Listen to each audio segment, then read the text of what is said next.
Mr. Jones was watching TV when the doorbell rang.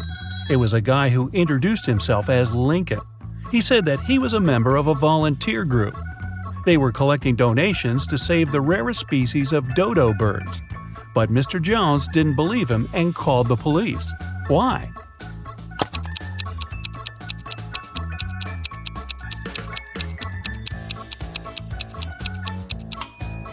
There are no more dodo birds. They went extinct in the 17th century. Arwen, a rich man's only son, visited his cousin Richie. They were talking about sports and drinking tea. Suddenly, Arwen stopped breathing and fell to the floor. Richie called the doctor, who said that Arwen had been poisoned. Detective Callum arrived and started the investigation. Soon, he accused Richie of poisoning his cousin. How did Richie manage to do that?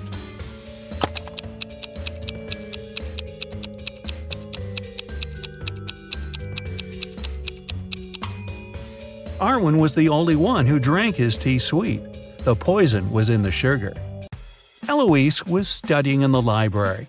She went to the bathroom and left her things on the table. When the girl returned, she realized someone had stolen her cell phone. She called the police, and they questioned the other 3 students who were in the library at that time. Bernard said, "I left the library right after Eloise. I wanted to get a drink from the vending machine. I didn't touch her things." Beth said, "I was studying the whole time and didn't even see anything." Serenity said, "I was in another part of the library and didn't come close to Eloise's table." Who stole the girl's phone?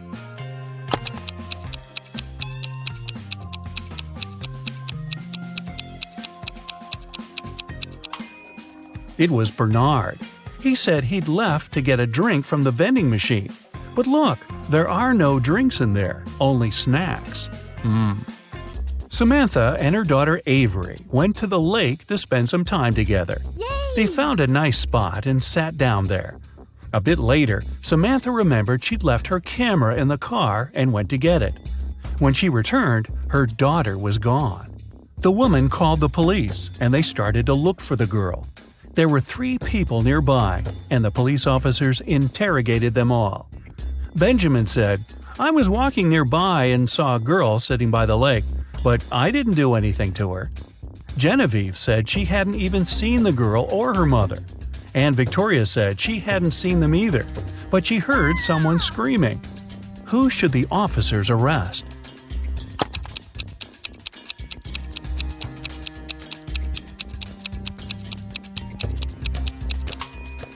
They should arrest Genevieve. Look, she's wearing Avery's scarf. Brian called the police early in the morning.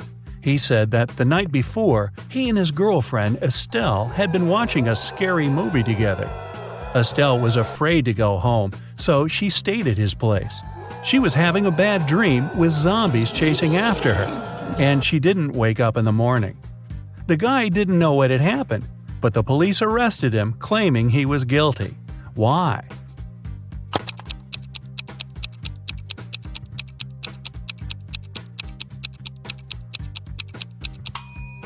The guy said his girlfriend hadn't woke up in the morning.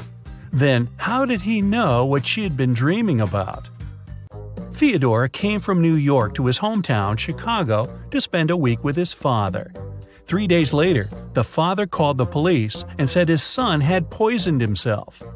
The police examined Theodore's things to check if there was anything suspicious. After that, they took the father to the police station for further interrogation. What seemed suspicious to them?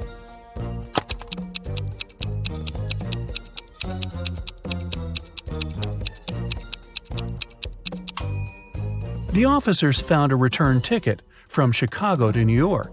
Theodore wouldn't have bought this ticket if he hadn't been planning to return to New York. Esme was having her usual walk in the forest. And you know what? She got lost again. After wandering around for a couple of hours, she finally found the witch's house.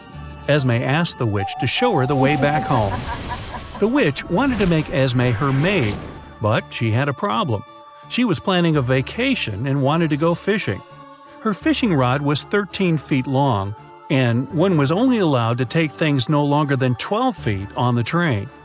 The witch promised Esme that if the girl found a solution, she'd let her go. What can Esme recommend?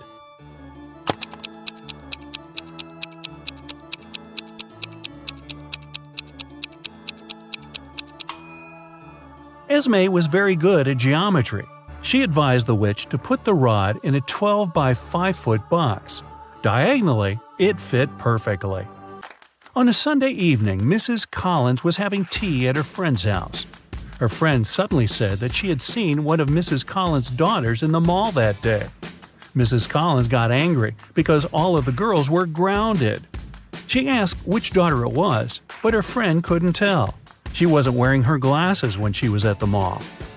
When Mrs. Collins returned home, she asked the girls what they had been doing the whole day. Abigail said she'd spent the day reading. Brianna said she had stayed at school after classes to study a bit more. Charlotte said that she had been practicing for her upcoming piano concert. Who lied?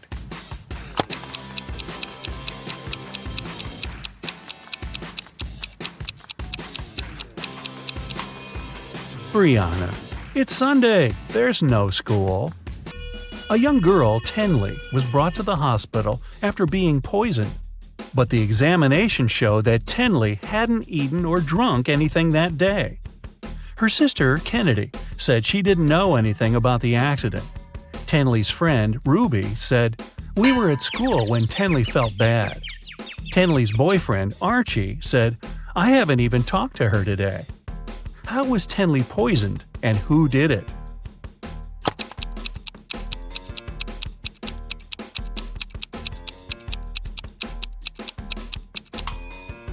The girl hasn't eaten anything, but she has some lipstick on. That's what contains poison.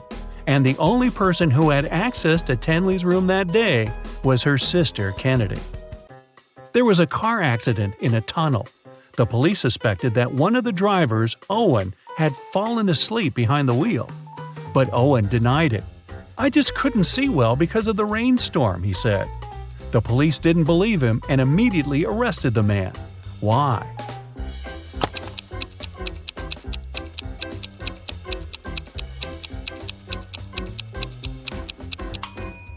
The accident happened in a tunnel. It couldn't rain there. Someone in the town was stealing cars.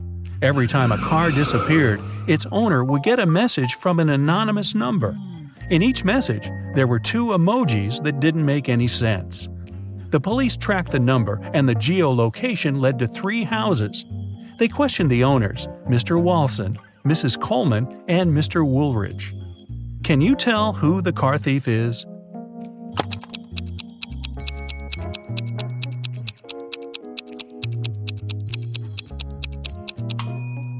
The emojis seem to make sense after all. They're a wall and a father with a son. Combine them and you'll get Walson. So Mr. Walson must be the one stealing cars. Now let's play the game Who's Less Smart?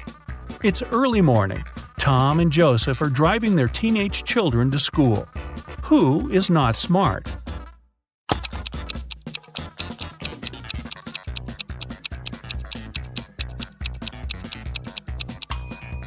Joseph. His son is not in the car. His father has probably forgotten about the poor guy. Annie and Emma are volunteering in an animal shelter. Annie is feeding the cats, and Emma is washing the dogs. Who is not smart here?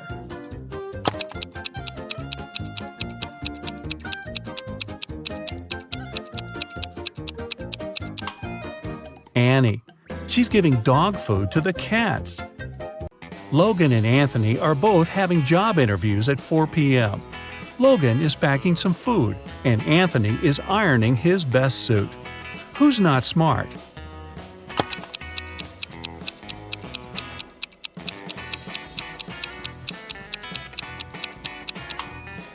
Anthony. Look at the clock. The interview is going to start in 5 minutes, and he's still at home. Logan is at home too, but there's still another hour till his interview begins. Noelle and Gabriella are cleaning the house. Noelle is listening to music while vacuum cleaning the living room, and Gabrielle is washing the windows. Who is not being smart?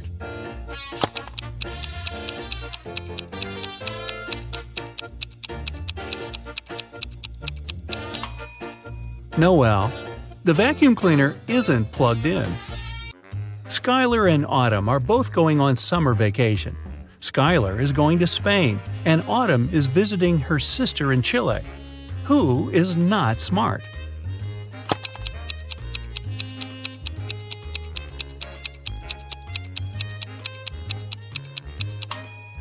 Autumn. She's packing shorts and swimwear, but she won't need them because it's winter in Chile. Both Josh and Amelia didn't sleep well because their neighbor's dog had been barking all night. Amelia asked Josh to take out the trash while she was making some coffee for them. Who is not smart?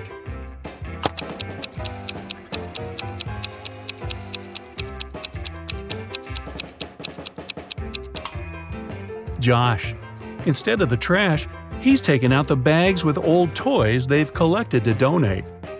Janine and Teresa are making dinner for their families. Who is not smart?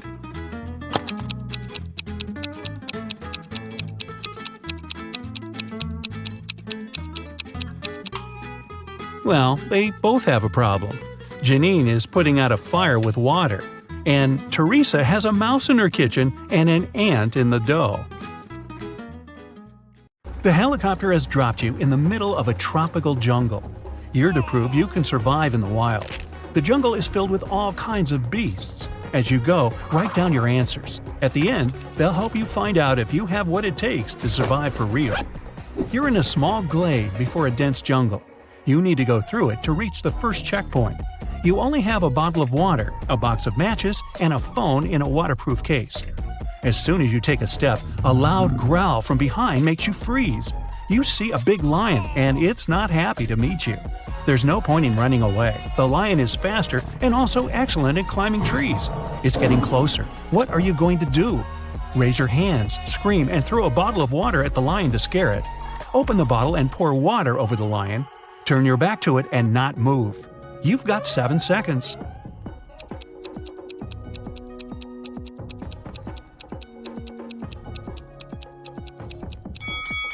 Never turn your back on a lion. The beast knows to be wary of humans, so start making noise and throw a bottle at it.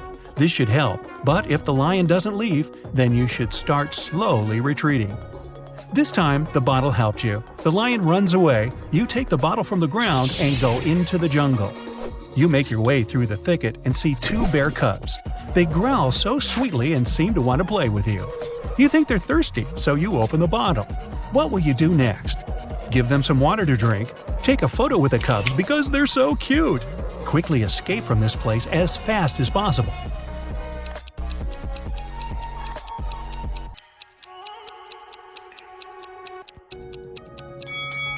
Every second is important. You need to quickly run away from this place. If there are cubs here, then their mother is somewhere nearby. She will come at you if she sees you near her children. While running, you trip over a root and fall. It seems you managed to get away, but wait, something big is coming towards you from the right. You turn your head and see a huge grizzly bear. It growls and stands up on its hind legs. What to do now? Get up and quickly run away? Climb the nearest tree and wait for the bear to leave. Pretend to be unconscious and don't move. The bear is getting closer. Decide now.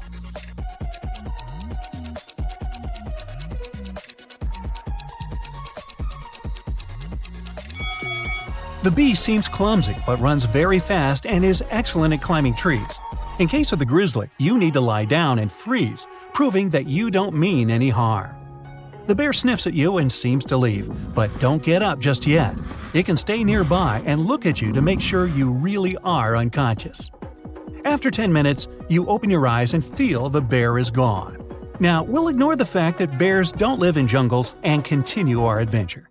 You're making your way through the jungle again. You can see the river ahead, but before you reach it, you need to solve the problem with a pack of wolves. Wolves in a jungle, never mind. They're looking at you as their prey, slowly surrounding you. Your choice of actions? Don't let them surround you, press your back against a tree, then quickly climb it. Use matches to set fire to the grass. The fire will scare away the wolves. scream and splash water in different directions.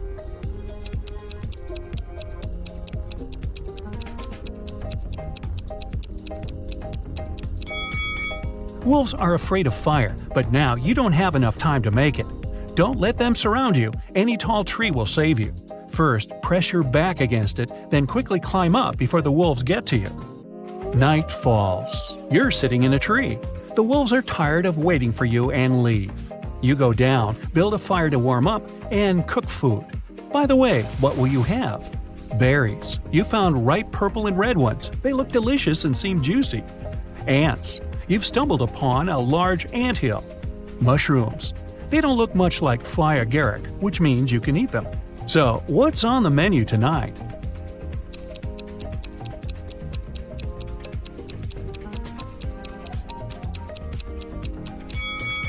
Surprisingly, ants are now the most edible thing for you. You can't eat berries and mushrooms if you don't know what they are. They may be poisonous. After a hearty dinner with your aunt, you wait for dawn and continue on your way. The jungle ends and you come out on a wide green clearing with a large lake nearby. You carefully tread through the open area and suddenly hear a rapid rumbling in the distance.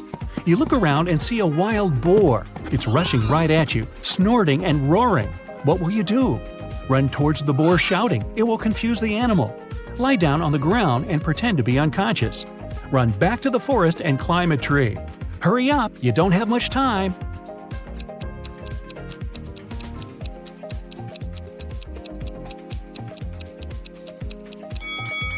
You need to climb the nearest tree. Wild boars will eat anything they can. So you climb a tree, but the boar is waiting for you on the ground.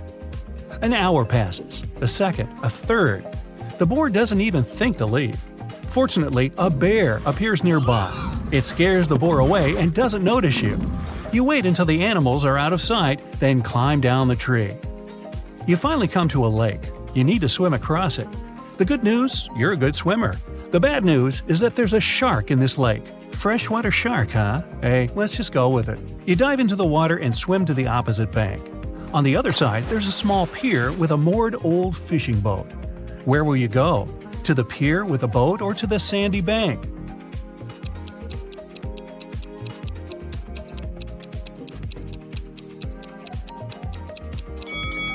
Don't get closer to the fishing boat. It gives off the smell of fish that attracts the shark.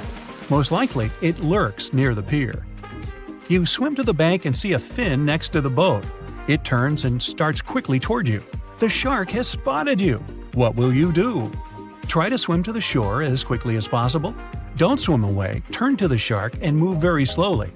Dive underwater and start waving your arms to scare the shark.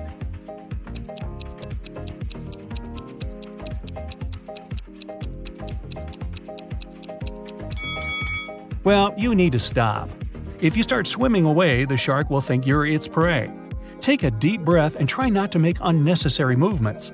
The shark swims away and you calmly reach the shore. It's only a short distance to your destination now. There's a swamp on your way. You walk around it, then notice some green mud slowly moving towards you. It's an alligator. It comes out of the swamp and wants you to become its lunch. What will you do? Quickly run away? Lie on the ground face down and don't move? Jump on the alligator's back to scare it.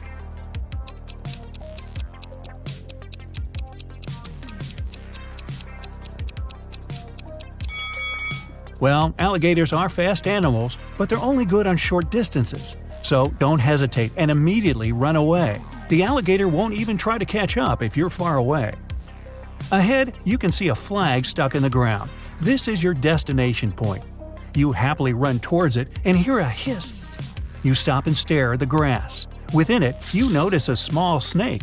It seems venomous, but you don't want to check it. What will you do?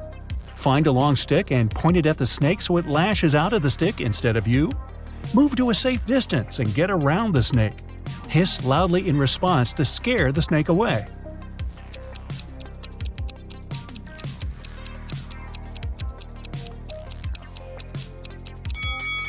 The simplest answer is the most correct. The snake won't jump if you retreat. You step aside and run back to the flag. Finally, you have completed your mission and survived. In the sky, you see a helicopter flying by. It seems they don't see you. It almost flies away, and you need to do something to make the pilot notice you. You have matches, water, and your phone. What are your actions?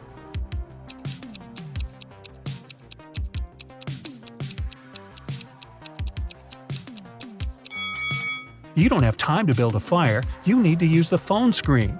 Catch a ray of sunlight and point it towards the helicopter.